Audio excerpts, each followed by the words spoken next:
Margaret Williams had always been known for her quick temper and sharp tongue in the small village of Thornfield. At 35, she ran the local bakery with an iron fist, never backing down from anyone who crossed her path. Her reputation for standing up to authority figures was well known throughout the community, from challenging the mayor about unfair taxes to confronting rude customers who disrespected her establishment. On this particular autumn morning in 1952, Margaret received news that would change the course of her life forever. A royal visit was planned for the following week, and the entire village was buzzing with excitement and preparation. Queen Elizabeth herself would be passing through Thornfield as part of her regional tour, and every shop owner was expected to prepare their finest displays. Margaret, however, felt nothing but annoyance at the disruption to her daily routine. She had built her bakery from nothing after her husband died in the war, working 16-hour days to support her 2 young children. The thought of closing her shop for an entire afternoon, just so some entitled royals could parade through town, filled her with resentment. The advance team arrived 3 days before the Queen's visit, led by Captain James Hartwell, a distinguished royal guard in his 40s with graying temples and a stern expression. He had served the crown for over 20 years, maintaining perfect composure in every situation. His job was to ensure every detail of the visit went smoothly, inspecting each location and briefing the local business owners on proper protocol. When Captain Hartwell entered Margaret's bakery that Tuesday morning, he immediately noticed her hostile demeanor. She continued kneading bread dough aggressively, while he explained the security requirements and expected behavior during the royal visit. Margaret listened with growing irritation as he detailed the extensive list of rules and restrictions. The tension in the small bakery was palpable as Captain Hartwell described how she would need to close her shop 2 hours early on the day of the visit, remove certain displays that might obstruct the view, and stand at attention when the Queen passed by. Margaret's face grew redder with each requirement, her hands working the dough more forcefully. Finally, when the captain mentioned that she would need to curtsy and remain silent unless directly addressed by Her Majesty, something inside Margaret snapped. She had spent years rebuilding her life after losing everything, and now some uniformed official was telling her how to behave in her own establishment. The other villagers who had gathered outside the bakery window watched in shock as Margaret's voice rose, challenging every aspect of the captain's instructions. She questioned why her livelihood should suffer for what she called a pointless parade and demanded to know who would compensate her for the lost business. Captain Hartwell maintained his professional composure throughout, Margaret's outburst responding with measured words about duty, respect, and the honor of serving the crown. His calm demeanor only seemed to fuel Margaret's anger further, as she interpreted his politeness as condescension. The confrontation reached its peak when Margaret declared that she had no intention of following any of his ridiculous rules. She stated that she would keep her bakery open, serve her regular customers, and treat the royal visit like any other day. The captain's expression remained unchanged as he calmly informed her that compliance was not optional, and that failure to follow protocol could result in serious consequences. As Captain Hartwell turned to leave, Margaret felt a surge of defiance that would soon change both their lives forever. She had always prided herself on never backing down from a fight, and she wasn't about to start now, regardless of who she was dealing with. The stage was set for a confrontation that neither of them could have anticipated, one that would challenge everything they thought they knew about duty, respect, and human dignity. The day of the royal visit arrived with crisp autumn air and golden sunlight streaming through the village streets. Margaret had spent a restless night wrestling with her decision, but her stubborn pride ultimately won. She opened her bakery at the usual time, deliberately ignoring the royal protocols that Captain Hartwell had outlined. As the morning progressed, Margaret noticed the increased security presence throughout Thornfield. Royal guards in their distinctive uniforms patrolled the streets, checking identification and ensuring compliance with the established safety measures. She watched from her window as other shop owners nervously prepared their storefronts according to the captain's specifications. Captain Hartwell made his rounds early that morning, conducting final inspections and addressing last-minute concerns from the nervous villagers. When he reached Margaret's bakery, he was surprised to find it operating normally, with fresh bread displayed in the windows and customers coming and going freely. The captain entered the shop with measured steps, his expression revealing nothing of his thoughts. Margaret stood behind her counter, flour dusting her apron, meeting his gaze with open defiance. The few customers present sensed the tension immediately and quietly made their purchases before hurrying out. Captain Hartwell spoke in his characteristic calm tone, reminding Margaret of the protocols they had discussed and the importance of compliance for everyone's safety. He explained that the Queen's security detail would not permit any disruptions to the planned route, and her bakery's current state posed a potential risk to the visit. Margaret's response was swift and heated. She accused the captain of treating the villagers like servants, demanding they abandon their livelihoods for what she called royal theater. Her voice carried through the shop as she enumerated her grievances about the unfair burden placed on small business owners. The conversation quickly escalated as Margaret's frustration reached a boiling point. She had worked tirelessly to build her reputation and customer base, and the forced closure felt like a personal attack on everything she had accomplished. Her children depended on every penny the bakery earned, and losing even one day's income was a genuine hardship. Captain Hartwell attempted to explain the broader context of royal security protocols, emphasizing that these measures were not arbitrary, but essential for protecting both the Queen and the public. He spoke about his duty to ensure that every aspect of the visit proceeded without incident, and how Margaret's defiance could compromise the entire operation. Margaret's anger intensified as she perceived his explanations as excuses for authoritarian behavior. She questioned the captain's authority to disrupt the daily lives of hardworking people and challenged the entire concept of royal privilege. Her voice grew louder as she accused him of blindly following orders without considering their impact on ordinary citizens. The captain maintained his professional demeanor despite Margaret's increasingly aggressive tone. Years of training had taught him to remain composed under pressure. But there was something about Margaret's passionate defense of her independence that struck him as both admirable and frustrating. As their argument continued, Margaret felt her control slipping away. The combination of financial stress, exhaustion from years of struggling alone, and frustration at being powerless against the system culminated in a moment of pure rage. She saw Captain Hartwell's calm expression as mockery of her situation and evidence of his complete disconnect from the realities faced by people like her. The tension in the small bakery reached a breaking point as Margaret's emotional barriers finally crumbled. Everything she had bottled up about her difficult life, her sacrifices and her determination to maintain her dignity came pouring out in a torrent of anger directed at the one person who represented everything she felt was wrong with the world. Captain Hartwell recognized the signs of someone pushed beyond their limits, but his training and duty prevented him from backing down. The safety of the royal visit remained his primary responsibility, regardless of Margaret's personal circumstances or emotional state. The collision course between duty and desperation was now inevitable, setting the stage for an action that would shock them both. The moment that would define both their lives happened in the span of a heartbeat. Margaret's frustration had built to an unbearable crescendo as Captain Hartwell continued to explain the non-negotiable nature of royal protocols. His calm, measured tone felt like salt in the wound of her desperation, and something inside her finally snapped completely. Without thinking, without considering the consequences, Margaret's hand flew across the space between them and connected with Captain Hartwell's cheek in a sharp, resounding slap. The sound echoed through the small bakery like a gunshot, followed by absolute silence that seemed to stretch for eternity. Captain Hartwell stood perfectly still, his hand slowly rising to touch the red mark that was already forming on his face. In his 20-plus years of service to the Crown, nothing like this had ever happened to him.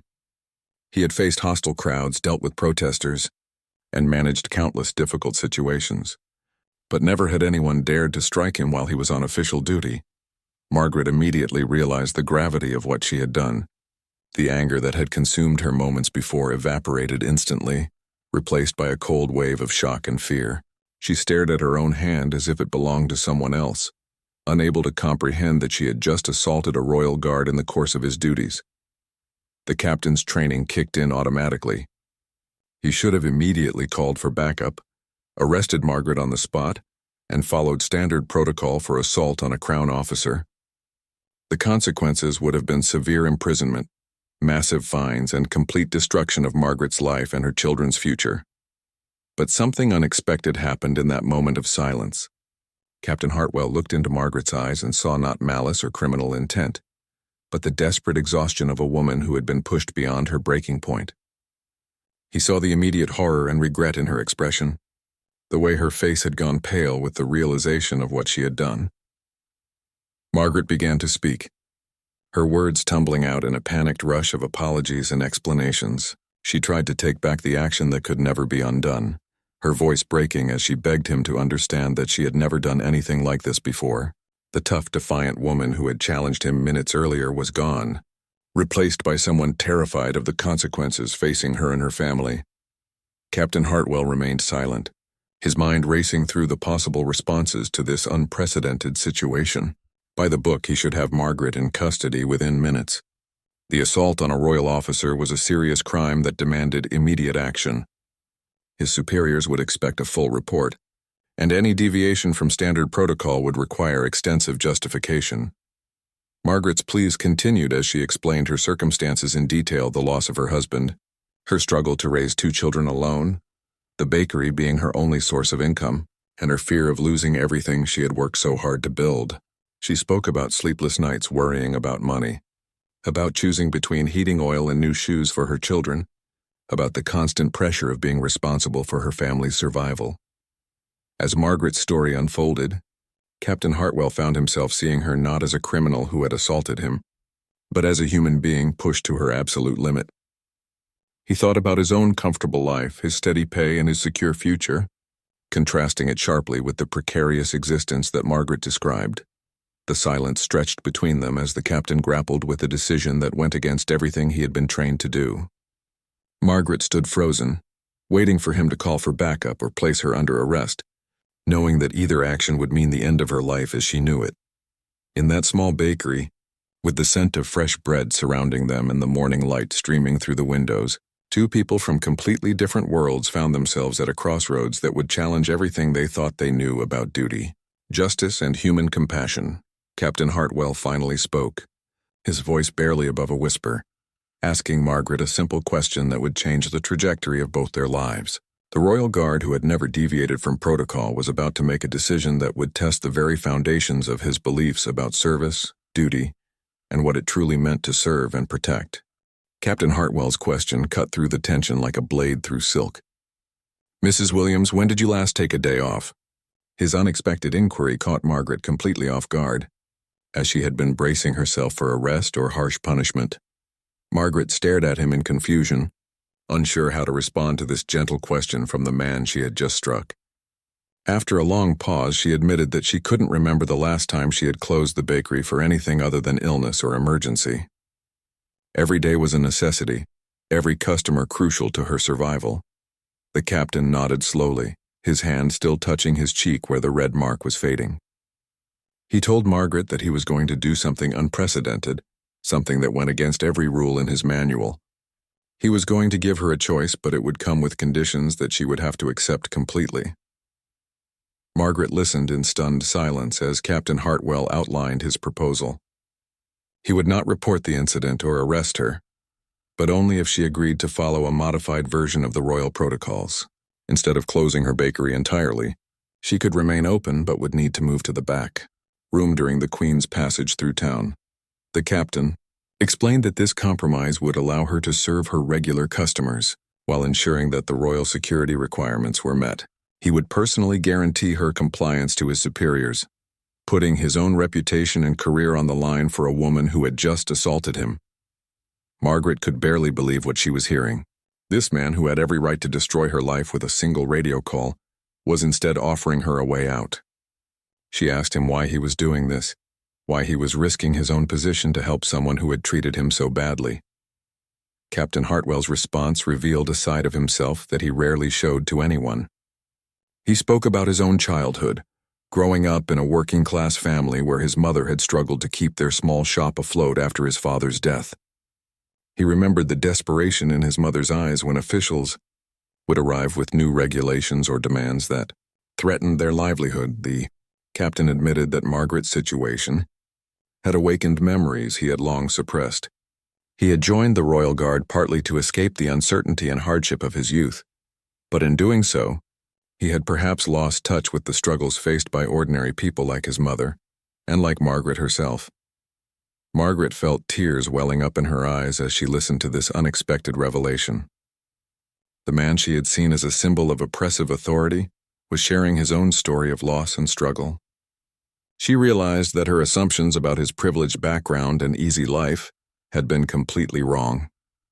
Captain Hartwell continued, explaining that true service to the Crown meant protecting all subjects, not just those in positions of power.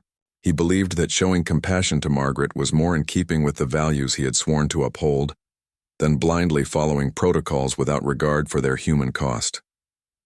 Margaret accepted his offer gratefully, promising to follow his modified instructions exactly. She would keep the bakery open, but would retreat to the back room during the royal passage, ensuring that both her livelihood and the security requirements were protected. She also insisted on preparing a special selection of her finest breads as a peace offering. As the morning progressed and the time for the royal visit approached, an unexpected partnership began to form between the baker and the guard. Captain Hartwell helped Margaret arrange her shop according to the modified plan, while she prepared tea and fresh pastries for him, a gesture of gratitude that neither had anticipated. The transformation in their relationship was remarkable.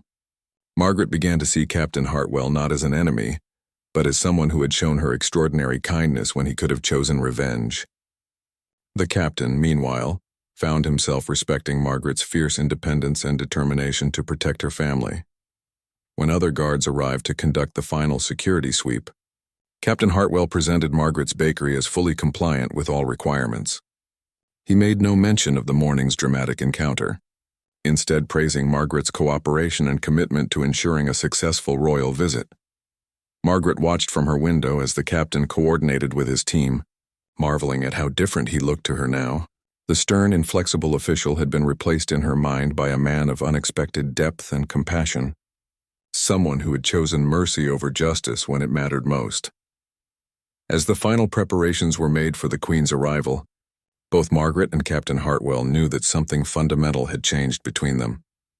The slap that should have ended in arrest and imprisonment had instead opened a door to understanding that neither of them had expected to find. The Queen's motorcade arrived in Thornfield precisely on schedule, bringing with it an atmosphere of pageantry and excitement that transformed the usually quiet village streets. Margaret watched from her bakery window as crowds lined the route, waving small British flags and craning their necks for a glimpse of Her Majesty. Captain Hartwell stood at attention near the bakery, his uniform pristine and his bearing impeccable, despite the morning's unprecedented events. Margaret had retreated to her back room as promised, but she could still observe the proceedings through a small window that gave her a partial view of the street. As the royal car approached, Margaret was struck by the genuine joy and pride on the faces of her neighbors. Children pressed forward for better views while elderly residents smiled with tears in their eyes. She began to understand that her earlier dismissal of the visit as royal theater had perhaps been too harsh a judgment. The Queen's car slowed as it passed through the village center, allowing Her Majesty to acknowledge the enthusiastic crowd with gracious waves and warm smiles. Margaret found herself unexpectedly moved by the scene, particularly when she noticed how the Queen's presence seemed to bring the entire community together in a shared moment of celebration. Captain Hartwell maintained his professional composure throughout the visit, but Margaret could see the pride in his bearing as he watched the successful execution of his security plans. She realized that his dedication to the royal protocols wasn't about blind obedience, but about ensuring that moments like these could happen safely for everyone involved. After the motorcade had passed and the official visit concluded, Captain Hartwell returned to Margaret's bakery to check on her compliance with their agreement. Margaret emerged from the back room with obvious relief, grateful that everything had proceeded smoothly and that her trust in the captain's mercy had been well placed. The conversation between them was markedly different from their earlier confrontation. Margaret thanked Captain Hartwell repeatedly for his understanding and compassion, while he praised her cooperation and commitment to honoring their modified arrangement. The mutual respect that had grown between them was evident in every exchange. Margaret offered Captain Hartwell a selection of her finest pastries and a cup of tea, insisting that it was the least she could do after everything he had done for her. As they sat together in the bakery, an unlikely friendship began to take shape between two people who had started the day as adversaries. Captain Hartwell shared more stories about his experiences in royal service, helping Margaret understand the genuine dedication and sacrifice that went into protecting the royal family and facilitating public events. Margaret, in turn, spoke about her daily struggles and her determination to build a better life for her children despite the obstacles she faced. Their conversation revealed how much they had both learned from their morning encounter. Margaret admitted that she had been wrong to dismiss the captain as merely an enforcer of arbitrary rules, while he acknowledged that his initial approach had been too rigid and insensitive to her genuine concerns. As the afternoon wore on, other villagers began stopping by the bakery to share their excitement about the royal visit. Margaret found herself caught up in their enthusiasm, finally understanding the sense of community pride that the event had generated. She even admitted to Captain Hartwell that she had been moved by the Queen's gracious presence. The captain explained that these positive community responses were exactly why he took his duties so seriously. His job wasn't just about following protocols, but about facilitating meaningful connections between the royal family and the people they served. Margaret's new perspective helped her appreciate the deeper purpose behind his careful planning and attention to detail. When the time came for Captain Hartwell to leave and rejoin his unit, Margaret felt genuinely sad to see him go.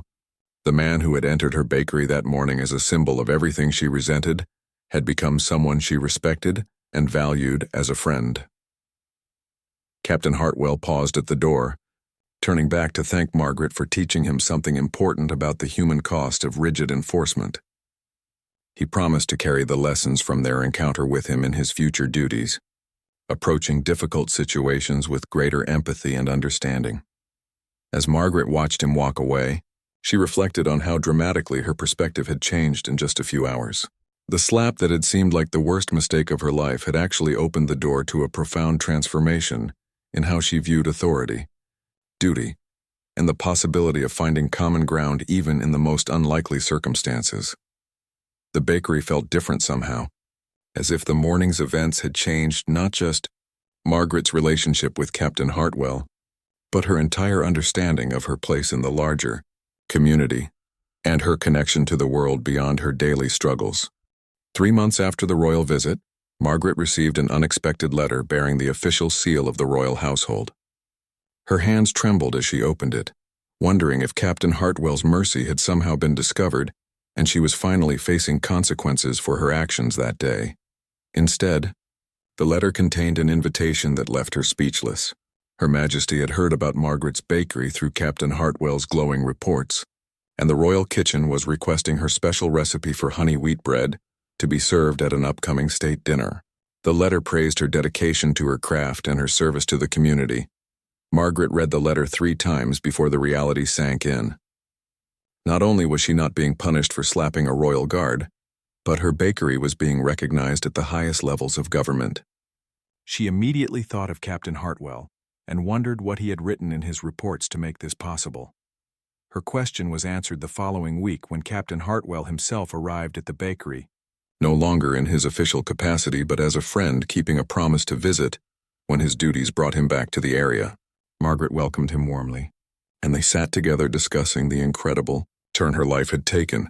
Captain Hartwell explained that his reports about the royal visit had highlighted the positive community response and the cooperation he had received from local business owners.